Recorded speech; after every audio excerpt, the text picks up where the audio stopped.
dispozitivul de ventilație BiPAPA 40 de la Philips Respironics. Ca elemente de comandă avem butonul stânga, butonul dreapta, butonul săgeată în sus, butonul săgeată în jos, butonul pornit-oprit, butonul de alarmă. Aici avem ecranul de afișaj. Pe exterior, aici putem conecta bateria externă.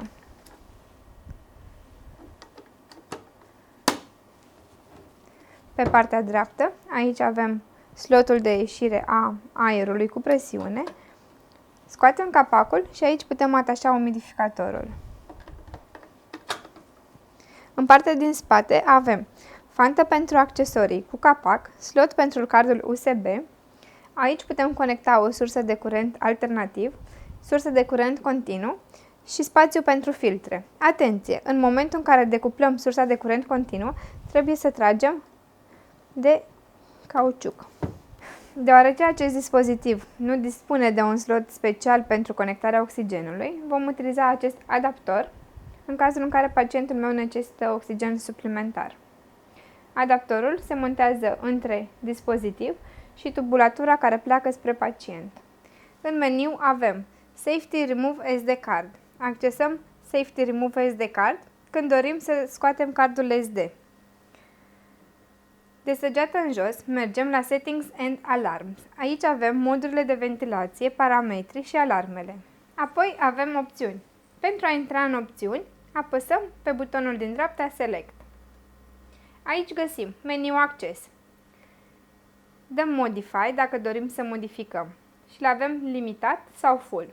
Full e pentru a sta mereu meniul deblocat, limitat pentru a-l putea debloca prin codul de butoane. Detailed View, on sau off. On înseamnă să văd toți parametrii, off înseamnă să văd mai puțini parametri. Îl voi lăsa on. Limba, unitatea de măsură pentru presiune, indicator pentru rata respiratorie a pacientului, tastă pentru blocarea meniului, luminozitatea tastei, luminozitatea ecranului, screensaver, formatul de dată, formatul de timp, luna, ziua, anul, ora, minutul și orele de utilizare a acestui dispozitiv. După ce am setat, îi dau Finish. Avem Alarm Log.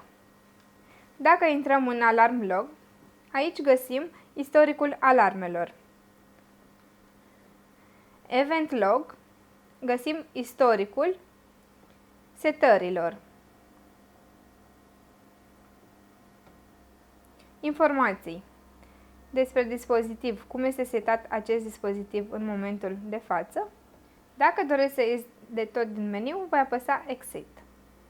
Mă duc la Settings and Alarms, selectez, iar pentru a modifica parametrii, îmi selectez parametrul și dau Modify.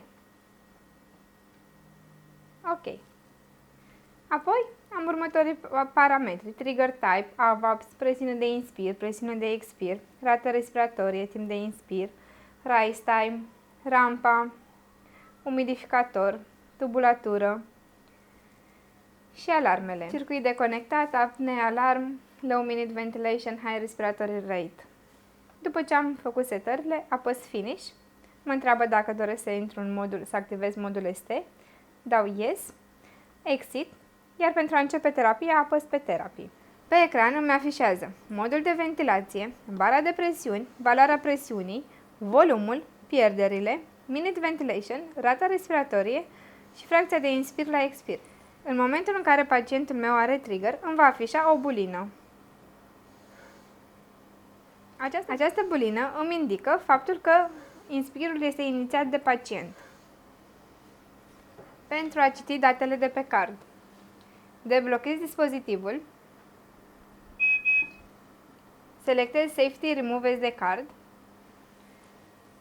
scot cardul apăsându-l